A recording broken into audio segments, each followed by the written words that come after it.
你是我见过的最俊俏不凡的男子，只要小郎君肯放我一条生路，要我做什么都可以。 The woman's name was Candy. She served as a maid for one of the most powerful families in town. People knew her for her charm, her looks, and her sharp mind. She even tried to pull a runaway romance like the old legends, sneaking off with a handsome boy toy. But that stunt made her a target. Her master sent Jack to hunt her down. Candy ran because she couldn't stand that disgusting old man anymore. She tried seducing Jack, hoping he'd let her go. But Jack just shot her a cold glare. Jack tugged on the chain around her wrists and looked out the window. A crowd of Raska-worshipping cultists was gathering outside. People called them guardians, though they acted more like lunatics. Every time their demon appeared, they attacked travelers for sacrifices. Whatever valuables they stole, they'd trade at the market for mind-bending narcotics. Those drugs had been around since ancient times. Anyone who used them eventually lost their grip on reality. They didn't fear pain, they didn't fear death. And tonight, they had their eyes on Jack's carriage. Dozens of bone-tipped spears rained down from the darkness. One pierced a horse and sent the whole carriage crashing onto its side. The driver was dragged away for sacrifice. Then a guardian tried to check inside the overturned carriage, but a hand shot out,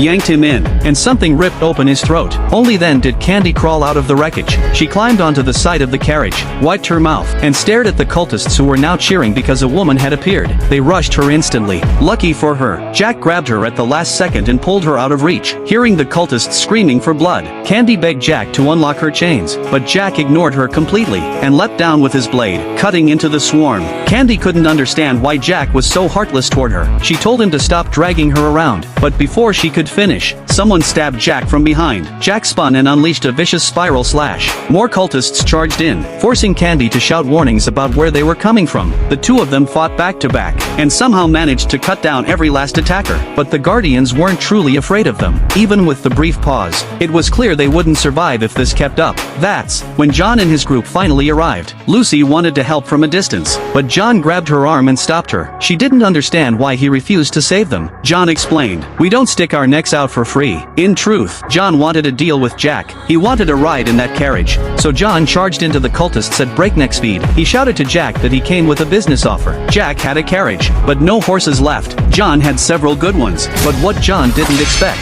was for Jack to swing at him the moment he got close.